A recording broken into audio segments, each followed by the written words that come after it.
Hi, 8th graders. Mrs. Ruggles here with lesson 14 of second step. Stress and anxiety are normal reactions to daily challenges we face as human beings. During this unit, we'll discuss strategies for managing stress and ways to get help if needed so we can create a plan for managing our stress in the future. Today, we'll learn how to recognize how stress and anxiety affect our emotions, thoughts, and our bodies. So, for your warm up, imagine you're stepping in front of the class to give a year end presentation. What happens to your emotions, body, your thoughts? Ooh, I remember getting really nervous about that. Write your answers in the warm up section of your handout.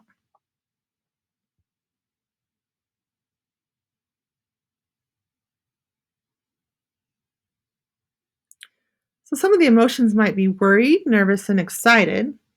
Thoughts, I'm going to fail, or there are so many people, or this is going to be fun. Maybe your body feels sweaty, you have stomach pains, or you feel flushed. Well, not everyone responds to stress in the same way. You all talked about responses happening to your emotions, thoughts, and bodies. So, what is stress versus anxiety? What's the difference? They're common responses to situations like the one we just discussed. What do you think we mean when we say stress and anxiety? So, stress is an emotional and or physical response to something external, something outside of us, such as an upcoming test or a fight with a friend. Anxiety, however, is persistent, excess worry that feels out of your control. What do you notice that's same or different between stress and anxiety? Well, both cause worry. Anxiety is persistent and feels out of your control. In this unit, we're going to focus on stress and healthy ways we can manage it. But if your stress or anxiety ever feel out of control, it's important to get help. We're going to watch a video of students across the country describing how they experience stress. As you watch, pay attention to the different ways they respond to stress.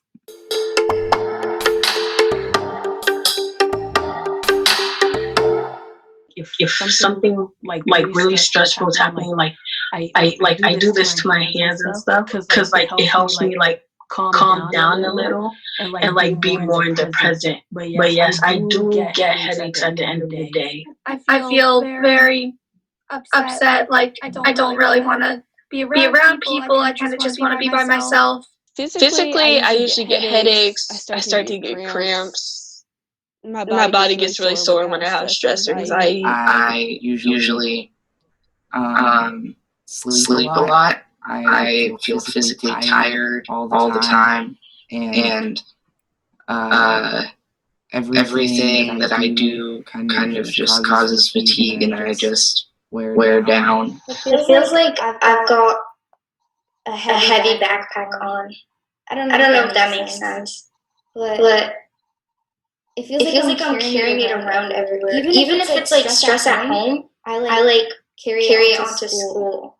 I have these words in the back of my head saying, I'm not good enough, you need to try harder, do it again, keep doing until you get it right, just don't stop. And when you've been doing something like that for like hours, like say you have a test, you cannot get these questions right, and you're just continuously doing them, it gets really stressful, and then you keep thinking not nice things in your head. When I deal with stress, I'm normally kind of sad and scared, and I can't really come to words on how I mentally feel, but I feel kind of unsituated and unorganized. My brain's just all over the place, not knowing what to do.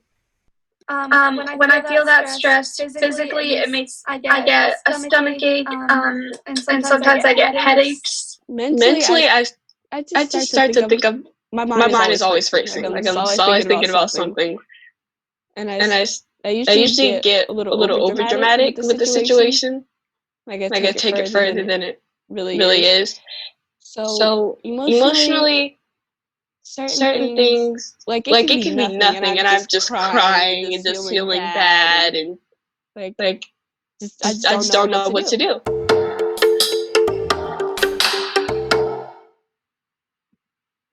So, in what ways did these students respond to stress? Are any of them similar to the way you respond to stress? Hmm.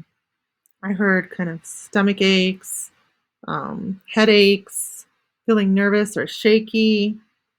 We all experience different types of situations that make us anxious or stressed. Here are four possible scenarios that you might experience or have already experienced. So, maybe a big test, starting high school, that's coming up.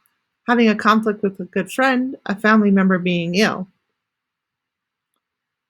So, if you were about to take a big test, what might you be feeling, both emotionally and physically? What might you be thinking? Write your responses in your worksheet.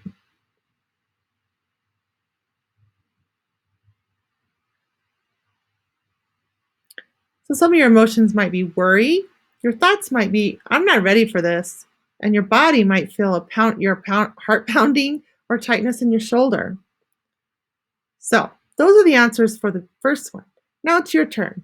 Describe how your emotions, thoughts, and body would be affected by these stressful situations on your handout. When you're finished, you could compare your response with a partner if you'd like, if you have one to talk to. So this is a good time to pause and work on your worksheet.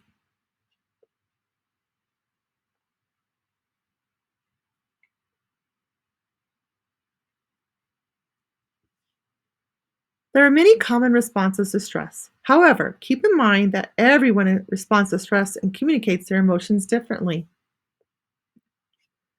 How do you know when you're stressed? What clues do you get from your emotions, thoughts, and body? Write that in your wrap up section of the handout.